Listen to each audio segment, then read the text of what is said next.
Germany के Bavaria शहर में 21 सितंबर 1952 को एनालिस मिशेल नाम की लड़की का जन्म हुआ। 16 साल की उम्र में उसे टेम्पोरल लोब एपिलेप्सी नामक बीमारी हो गई। कई जगह इलाज करवाया लेकिन वह ठीक नहीं हुई।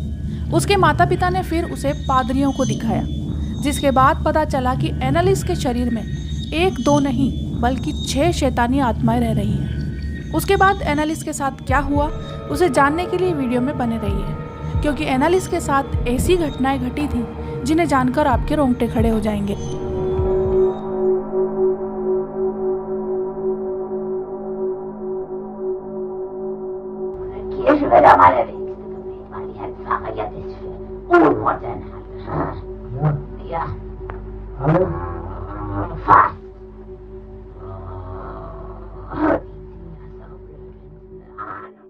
दुनिया में कई लोग भूत प्रेतों पर विश्वास करते हैं तो कई लोग इसे महज वहम मानते हैं, मगर यह एक ऐसी सच्ची कहानी है जिसे सुनकर आपको भी आत्माओं पर यकीन होने लगेगा।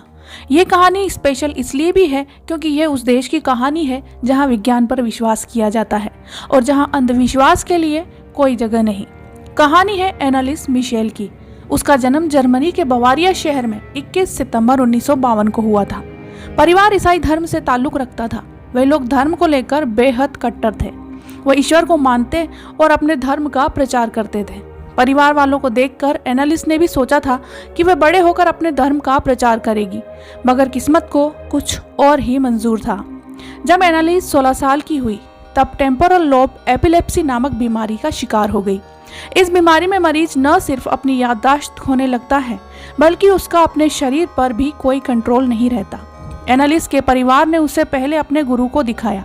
जब गुरु इस बीमारी को ठीक करने में नाकामयाब रहे तो परिवार एनालिस को डॉक्टर के पास ले गए, मगर 5 साल तक लंबे ट्रीटमेंट के बावजूद एनालिस ठीक नहीं हुई। बच्चे की तबीयत दिन पर दिन खराब होती जा रही थी। वह अजीबोगरीब हरकतें करती, जिसे देखकर परिवार और परेशान हो गया। फिर उन्होंने ये समझ लिया कि उनकी बेटी को कोई बीमारी नहीं है, इसके अंदर किसी भूत प्रेत का वास हो गया है।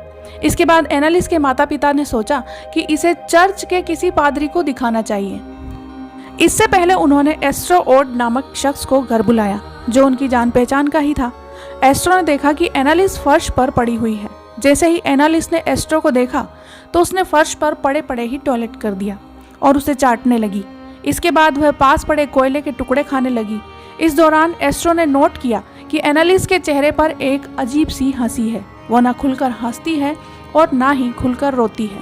वह एक ही एक्सप्रेशन देती है, वो भी अजीब सी हल्की हंसी के। वह तुरंत समझ गया कि एनालिस के अंदर किसी शैतानी आत्मा का वास जरूर है।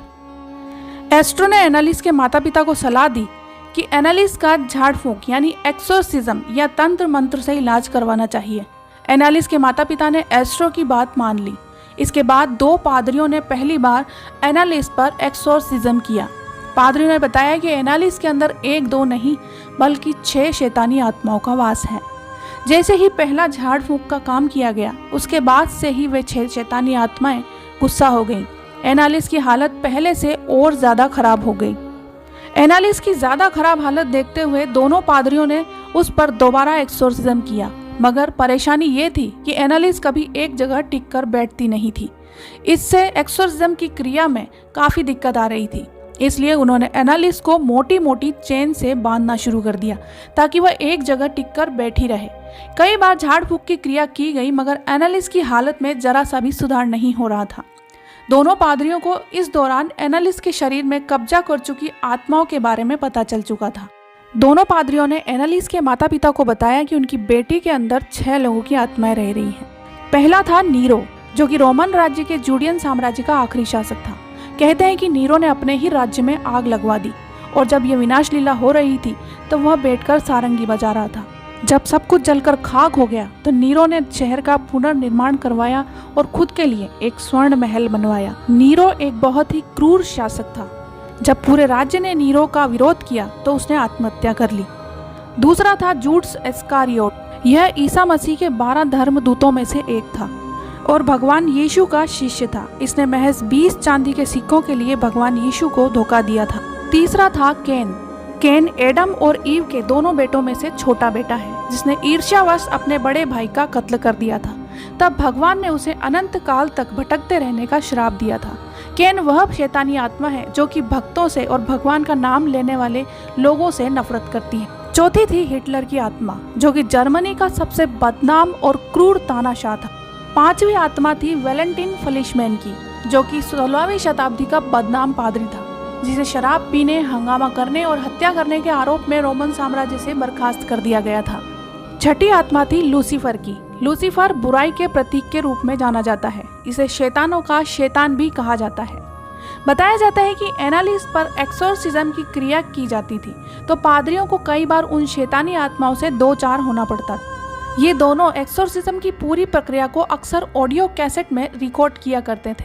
दोनों को शैतानी आत्माओं के नाम भी इसी तरह से पता चले थे। दरअसल जब वे एनालिस पर एक्सोर्सिज्म करते थे तो उन्होंने उनसे पूछा कि तुम्हारे अंदर किसकी आत्माएं हैं।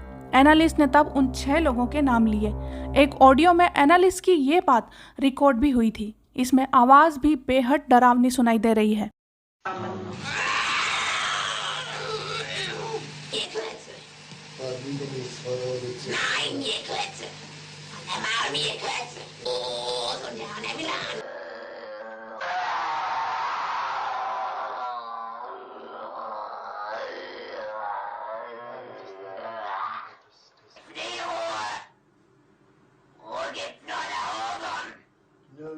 Ruhe gibt's nur dort, wo die Liebe ist. Ja, bei uns gibt's nur ja, no.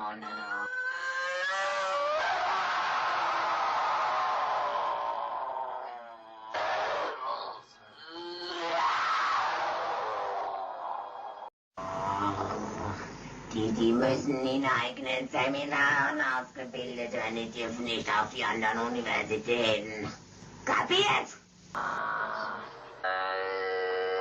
Im Namen deines Sohnes, den Jungfrau, im Namen Jesu, befehle ich dir auszufahren. Im Namen des dreifaltigen Gottes, des Vaters. Im Namen des dreifaltigen। धीरे धीरे समय बीतता गया। एनालिस के अंदर शैतानी ताकतें इतनी हावी हो चुकी थी कि वह अपने माता पिता को भी उठाकर पटक देती थी, उन्हें नाखूनों से नोच लेती थी। एक समय ऐसा आया जब कोई भी एनालिस के पास जाने की हिम्मत नहीं दिखा पाता था। सभी उससे डरते थे। यहाँ तक कि एनालिस खुद पर कई बार हमला कर लेती थी और घायल हो जाती थी। इसी बीच एनालिस की हालत में थोड़ा सुधार हुआ, मगर ये खुशियाँ महज कुछ दिनों के लिए थी। थोड़े समय बाद उसने खाना पीना छोड़ दिया। उससे जब पादरी पूछते कि वह ऐसा क्यों कर रही है, तो एनालिस कहती थी कि उसके अंदर के शैतान उसे कुछ भी खाने पीने नहीं देते। धीरे धीरे एनालिस कुपोषण का शिकार हो गई। उसकी हालत बहुत ज़्यादा खराब हो गई थी। 30 जून 1976 के दिन उस पर अंतिम बार झाड़ फूंक की क्रिया की गई, यानी अब तक कुल 67 टाइम। इस दौरान एनालिस ने कहा कि वह अब थक चुकी है, अब उसे इस शरीर से छुटकारा पाना है, बस। फिर 1 जुलाई 1976 को सुबह एनालिस की मौत हो गई। उस समय वह महज 23 साल की थी। इसके बाद एनालिस का पोस्टमार्टम किया गया तो पता चला कि उसकी मौत कुपोषण के शिकार होने की वजह से हुई है। फिर डॉक्टर्स ने उन दोनों पादरियों पर एनालिस के माता पिता को गुमराह करने का आरोप लगाया, जैसा कि साइंस आज तक करता आया है। डॉक्टरों ने कहा कि समय रहते यदि एनालिस को मेडिकल ट्रीटमेंट दिया जाता तो वह बच जाती, लेकिन क्या ऐसा सच में हो पाता? क्योंकि एनालिस के माता पिता पहले ही डॉक्टर्स के पास काफ़ी साल तक इलाज करवा चुके थे। अब सच क्या है, इसके बारे में किसी के पास आज तक कोई जवाब नहीं है।